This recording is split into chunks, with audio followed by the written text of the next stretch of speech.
Hai semuanya, apa kabar? Lagi di channel aku, Lesti Valia.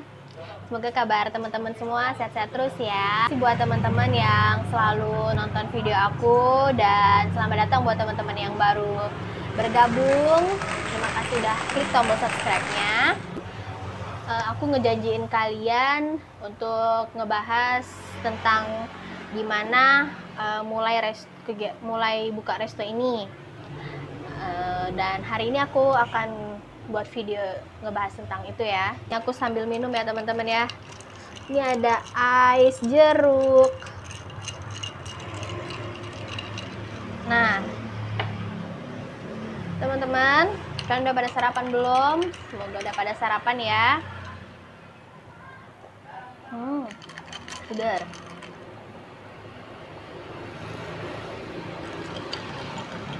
Hari ini hari Jumat tanggal 6 November 2020. Dan kita awali video aku pembahasannya tentang dimana aku buka resto tempat makan ini, yaitu di Palembang, di Kalidoni tepatnya teman-teman, persis di depan SD Negeri 176 Palembang. Dan ini tempatnya cukup strategis menurut aku, pinggir jalan banget, dan sekitar daerah ini padat penduduk, ramai. Di sini ada perumahan tentara, ada banyak masjid, ada pasar deket, pokoknya strategis lah menurut aku ya. Di sini ada SD, ada SMP, dan banyak Indomaret, Alfamart. Aku ngebuka resto ini di bulan September, tanggal 25 September kita grand opening. 3 minggu untuk persiapan resto ini. Dan itu awalnya tuh kan aku udah sempat bilang di video sebelumnya kalau aku udah nyari-nyari banget pingin buka resto, tapi belum dapat tempat yang cocok dan harga yang cocok. Dan aku terus berdoa gitu kan, kalau memang dikasih jalan sama Tuhan tolong tunjukkan. Dan aku baru dapet itu sekitar 3 minggu, 2 minggu apa 3 minggu sebelum hari H aku openingnya. Sewanya per tahun 7.500.000. Kita masuk ke seluruh biaya ya yang aku keluarin untuk ngebuka resto ini. Nah, itu 7.500.000 untuk biaya sewa 1 tahun. Terus di sini kan aku buka menu utama, makanan utamanya itu ada 3, yaitu bakmi ayam, nasi goreng, sama mie goreng. Terus untuk makanan cemilannya di sini ada kayak kentang, sosis, sama kerupuk, sama ada makaroni. Untuk minumannya kita ada kopi tuh, aku kopi hitam, cappuccino, mochaccino, latte, jus, terus kita ada es jeruk, ada es teh. Bahan itu kita karena ada mie, kita butuh apa? Kita ada bakmi ayam, kan berarti kita butuh mie. Mie itu aku beli sedus di tempat grosir itu 75.000, isi 20 piece. Nah, 20 piece itu satu piece-nya itu bisa untuk 2 porsi. Harganya 4.000, berarti satunya tuh 2.000 mie-nya tuh. Terus kita ada ayam ya, harga tergantung harga pasar ya. Paling murah waktu itu aku pernah beli dapat harga 25.000 sekilo. Paling mahal aku beli 35.000. Makin naik di bulan ini ya, mungkin karena udah mau masuk akhir tahun atau karena hujan jadi susah untuk transportasi atau bahan pangan, nggak tahu deh. Pokoknya 35.000 per kilo untuk ayam.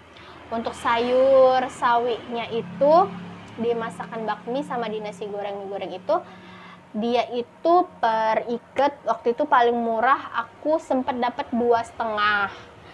Rata-rata aku beli 3.000. Tapi di baru-baru ini, di awal bulan November ini, aku beli harga 5.000 teman-teman, karena musim hujan sih kata si ibunya yang jual tuh. Jadi naiknya drastis. Dan untuk bawang, kita butuh bawang-bawangan itu, awalnya aku beli itu sekilo bisa 20.000, tapi sekarang naik jadi 28.000. Sama kita beli minyak literan. Aku mau beli jerigen kan, tapi kita coba literan dulu karena takutnya boros gitu kan, soalnya ini literan aja udah boros gitu kan. Sama kita ada 2 kompor, satunya kompor mawar, satu untuk nasi goreng sama mie goreng, satunya kompor gas biasa yang 2 tungku ya, yang untuk rumah tangga, itu untuk masak bakmi. Selanjutnya kalau kompor itu, yang kompor mawar kita custom. Kompor mawarnya sendiri itu udah lengkap sama selang sama kompor. Mamaku lewat. Itu 2,5, 250.000. Custom kompornya itu 150.000. Jadi total 400 ya temen ya. 400. Terus untuk telur paling murah itu pernah sekilo 20.000, sekarang udah naik jadi 22.000. Sama kerupuk udang, kita kan pakai kerupuk udang yang petak besar itulah teman-teman, kayak kerupuk kemplang gitu. Itu per kilo pernah aku beli paling mahal 36, tapi sekarang rata-rata itu 34, 35. Jadi aku saran ke kalian pinter-pinter cari pasar atau tempat di daerah kalian yang murah ya teman-teman ya, untuk bahan-bahan masak. Terus kalau untuk garam, penyedap sama lada ya, itu biasalah 5.000 sampai 30.000 kan. Kalau aku beli ladanya yang langsung setengah kilo 500 gram. 250 gram maaf. Terus udah ayam, udah telur, bakso ayam tuh awalnya kan aku awalnya aku beli itu 500 per pieces, tapi karena sekarang aku udah bisa buat sendiri untuk neken biaya bahan ya, itu aku sekarang buat sendiri baksonya bisa harga 300 per pieces kalau dihitung-hitung ya. Sama saus, kecap itu biasalah teman-teman, kalau bisa cari di pasar ya, yang banyak kok yang enak dan yang murah itu di pasar banyak kalau kalian nyari di toko-toko ruko-ruko gitu. Sama beras perak, kan beras nasi goreng, kalau di sini orang nggak tahu beras perak, tapi kita di Jakarta ngomong beras perak pasti orang tahu ya. Di sini orang taunya beras belida. Nah, beras belida itu 200.000 kalau untuk kita beli di tempat grosir sekarung. Jadi itu bisa sampai 10.000 per kilo. Tapi kalau kita beli eceran 12.000, 11.000 sampai 12.000 di toko-toko. Dan gula untuk buat minuman ya, sekilo itu bisa sampai 12.500. Tapi aku beli 12.000, akhir-akhir ini turun. Sama buah-buahan itu juga tergantung ya, buah-buahan Indonesia kan banyak banget. Kalau lagi musim kan bisa murah. Kayak aku jeruk tuh sekilo dapat 5.000. Aku pakai 2 macam. Ada susu evaporasi, susu kental manis, sama 3 deng, sama satu lagi tuh fresh milk. Terus beli coklat bubuk, bumbu nasi gorengnya itu kita ada 3 kecap. Terus udah deh, kalau kata aku tuh bahan-bahan itu ya di toko aku. Jadi total aku itu kalau per hari belanja, misal bahan itu fresh kan, selalu aku masak di resto, habis aku masak lagi di resto lagi. Jadi belanjanya tuh per hari. Nah, itu habis bisa 100 sampai 150. Kalau untuk bahan utamanya aja itu 100.000 ya, kayak daging-dagingnya gitu sama bumbu. Tapi kalau sama bumbu tambahan yang lain, misal garam, minyak, kecap, saus, cabe itu tadi bahan utama. Itu bisa sampai 150.000 teman-teman. Jadi per hari belanja 150, dan kalau kejual semua bisa sehari 300. Jadi aku untung tuh bisa sampai 30% sampai 50%. Tapi itu kadang ya, kan di sini paling rata-rata tuh per hari 250 gitu. 200 sih paling sering tuh sekitar 200. Terus untuk alat sekarang ya teman-teman ya. Untuk alat itu di sini aku beli, kemarin aku udah video sebelumnya udah cobain review mesin kopi portable. Nah, biji kopinya itu 60.000 yang biji sama yang udah jadi bubuk. Itu 60 juga, jadi total aku keluar uang tuh 120 nggak salah. Sama bubuk coklat, terus kita butuh heater, mesin penampung air panas tuh heater, grinder, mesin espresso, terus mangkok mie ayam. Itu carinya di pasar ya teman-teman ya, biar murah.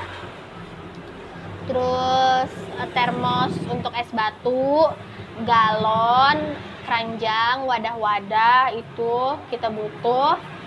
Terus sendok, wadah sendok, ceret, wadah tisu, gelas untuk minum di tempat kalau orang makan di tempat, sama gas. Kita ada 2 tabung gas, panci, dandang, spatula, saringan.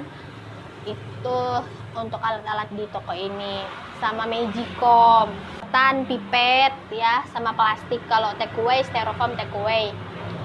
Selanjutnya buat teman-teman nih yang misal mau tahu berapa keseluruhan habis, kayak misal hiasan, kipas angin, jam, itu kan kebetulan bawa ada yang dari rumah. Nah, tapi teman-teman, sama kursi, meja nih, untuk meja itu 800.000.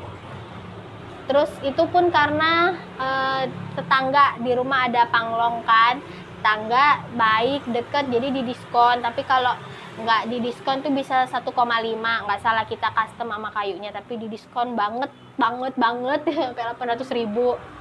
Terus kursi Napolinya itu nggak salah kemarin 6 biji, nggak salah tuh di berapa ya, 35 apa 36 lupa aku. Napoli kursi, garpu sendok, botol kecap, itu cari tempat yang murah. Dan itu nggak salah aku habis 400-an teman-teman ya.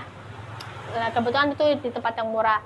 Kalau untuk alat-alat yang berat kayak termos, kayak heater, kayak mesin espresso, sama semua yang alat besar itu habis 600 juga.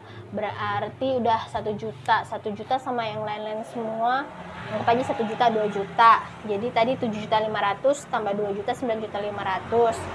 Terus sama habis untuk bahan itu bahan lengkap, selengkap-lengkapnya banget tuh ada 1 juta. Maksudnya kayak kalian tuh udah langsung jualan gitu ya, udah ada saus, udah ada minyak, semua itu. Jadi anggap aja udah 10.500.000. Terus kalian misal mau pakai hiasan gini, perintilan gini, sebenarnya kayak kecil gitu, tapi tuh rupanya dihitung-hitung banyak teman-teman ya, bisa sampai 500.000. Anggap aja udah 11 juta sama kaca, sama listrik, anggap aja itu 500, berarti udah 11.500.000. Terus aku beli, harus ada kulkas kan, pendingin untuk naruh bahan-bahan supaya fresh. Itu harga kulkasnya nggak salah 2 juta, berarti 11.500.000 ditambah 2 juta, 13.500.000. 13.500.000, transportasi semua anggap aja 500. Jadi udah 14 juta teman-teman ya. Nah, itu untuk kalau kalian mau langsung kayak lengkap. Tapi teman-teman, ini kan setiap orang beda-beda. Kalau konsep aku kan pinginnya begini. Nah, tapi tergantung di teman-teman. Kalau kalian mau buat konsep yang lebih minim, lebih biasa aja, kayak depan rumah gitu tuh malah lebih irit lagi teman-temannya. Kalian nggak perlu bayar sewa, nggak perlu bayar sewa dan nggak perlu mungkin bahan alat-alat dan alat-alat yang terlalu lengkap, karena mungkin kalian temanya take away, hanya taruh satu meja di depan gitu. Nah, itu lebih irit. Kalau yang luas, ruang yang bervariasi itu makin banyak kita harus mengeluarkan biaya banyak. Tapi kalau semakin kita meminimalisirkan ruang gitu tuh cost-nya makin sedikit kalau kataku ya teman-teman.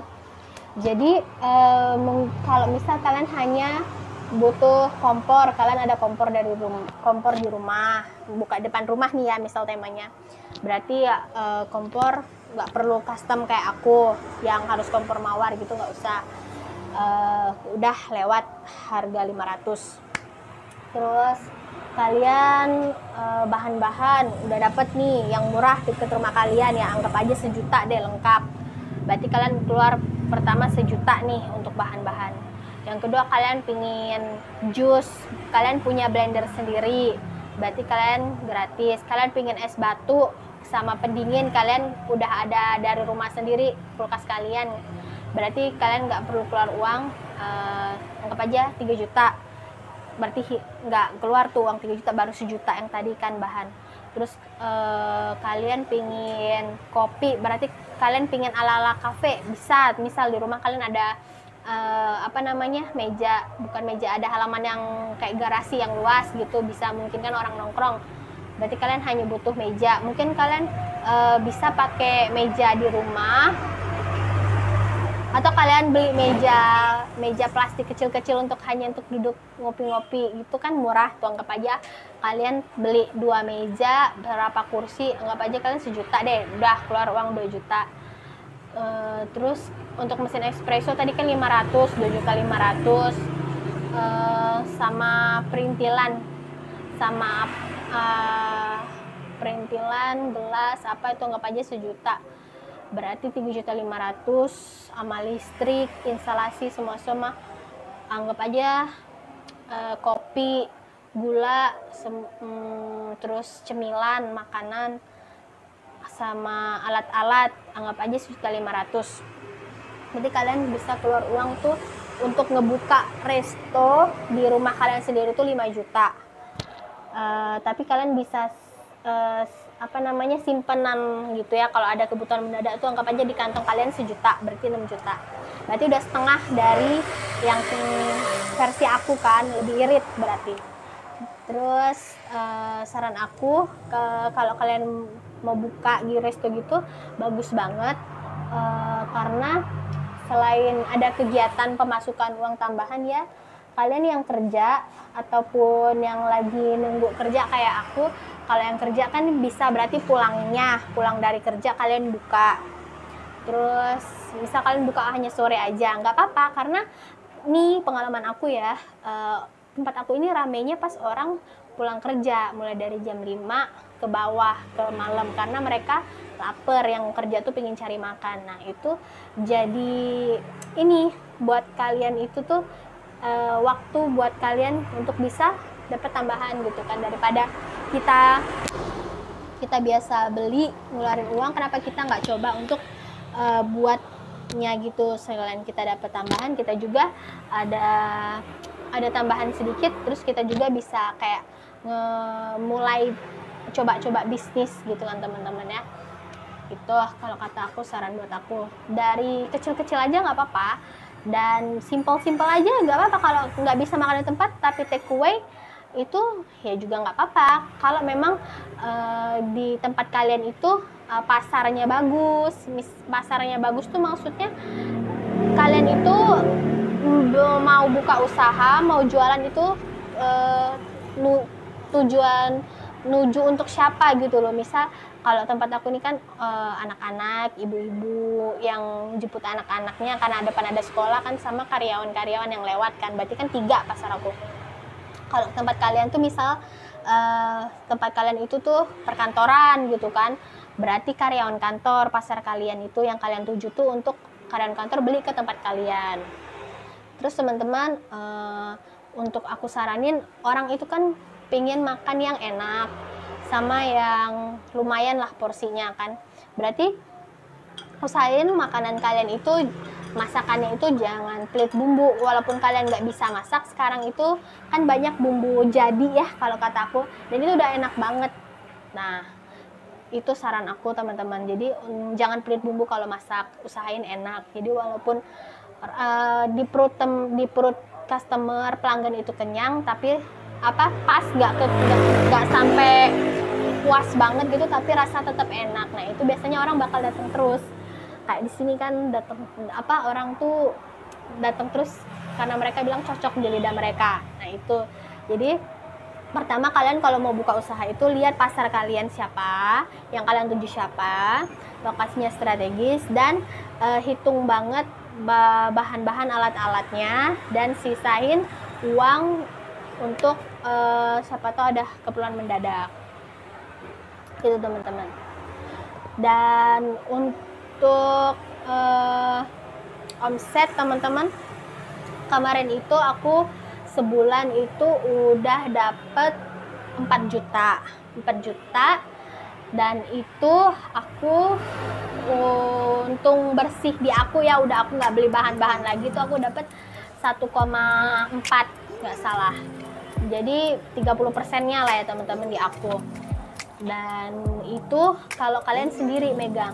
Tapi kalau misal kalian rame, mungkin kalian bisa tambah karyawan lagi, berarti misal pendapatan kalian 2 juta gitu, berarti 1 juta untuk karyawan, 1 juta untuk kalian gitu. Kalau misalnya bagus ya omset kalian, pasarnya tuh bagus, usahain ada karyawan teman-teman ya. Untuk yang dibahas dalam vlog video kali ini, semoga teman-teman bermanfaat, semoga video ini menginspirasi, memotivasi, dan menghibur teman-teman semua di sana. Ini mau cari apa yang mesti dijual di tempat gua udah banyak gitu, udah pada enak-enak gitu. Gak apa-apa teman-teman, kayak di tempat aku ini aku jual nasi goreng, mie goreng di berapa meter dari tempat aku nih, di ruko-ruko sebelah juga ada jual nasi goreng. Tapi jangan takut gitu, kalau memang kalian percaya dan pasti rasa masakan kalian tuh enak, ya udah nggak apa-apa. Orang tuh punya seleranya masing-masing gitu. Misal di sana nasi gorengnya biasa, di tempat kalian mungkin kalian mau nasi goreng merah, atau nasi goreng seafood, atau nasi goreng hijau, kan kita nggak ada yang tahu, atau nasi goreng gila, nasi goreng kambing gitu. Jadi kalau kalian agak ragu gitu, kalian mau buka di menu yang sama, kalian kasih ciri khas sendiri di tempat kalian. Oke teman-teman, jangan tetap semangat, jangan ragu, jangan takut. Selama kita berusaha pasti itu ada hasilnya. Dan semoga masa pandemi ini segera berakhir susah banget ngomong berakhir ya, segera berakhir dan aktivitas kita bisa kembali normal. Dan salam buat teman-teman semua di sana. Terima kasih udah nonton terus video aku. Jangan lupa klik tombol subscribe-nya, karena subscribe dari kalian itu berharga banget untuk aku terus ngembangin video-video aku. Selamat siang, terima kasih, bye.